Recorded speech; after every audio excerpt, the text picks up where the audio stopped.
Marami sa ating mga kababayan ang nabibigong manalo sa laban kapag ito'y dumadayo sa Japan. Pero ibahin natin itong tubong Bukidnon na laki sa hirap at nangarap na sumabak sa patimpalak sa larangan ng boxing. Ito ay walang iba kundi si Melvin Jerusalem. Sa edad na 30 ay 2 major belt na ang nahawakan nito.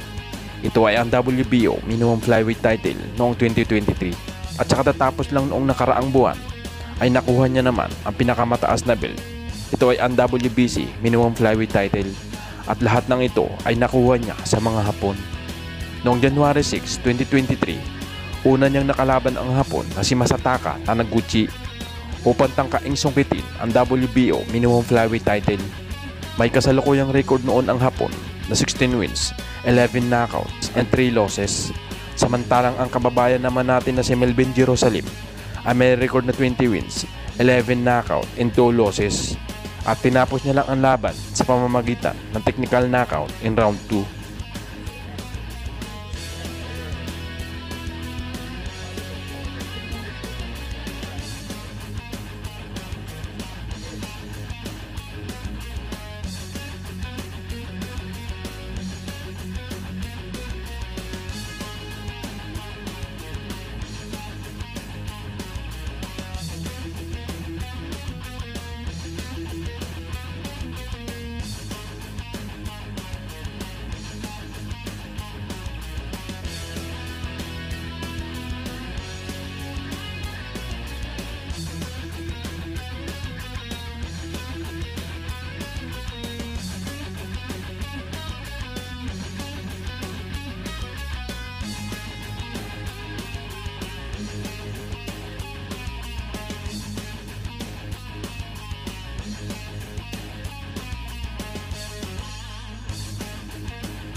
At ito lamang March 31, 2024 ay nakalaban niya naman ang Hapon na si Yudai Shigioka upang sungkitin ang WBC minimum flyweight title.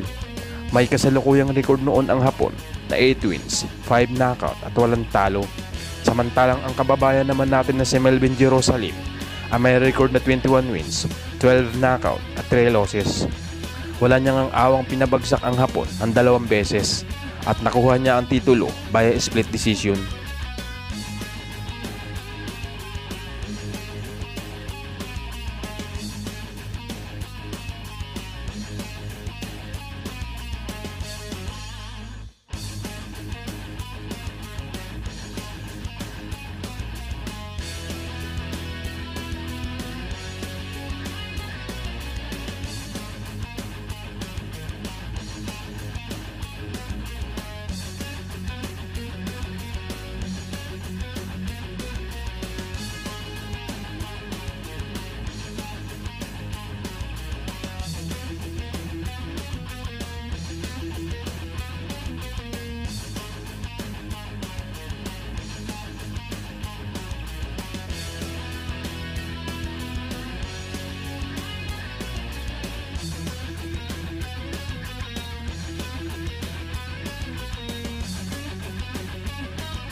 Sa ngayon ay kasalukuyan WBC Minimum Flyweight Champion itong kababayan natin at nag-iisang Filipino World Champion. Kaya marami ng mga Hapon ang natatakot lumaban sa kanyang division na kahit sa baluarte ng kalaban ganapin ang laban ay kanya itong naipapanalo.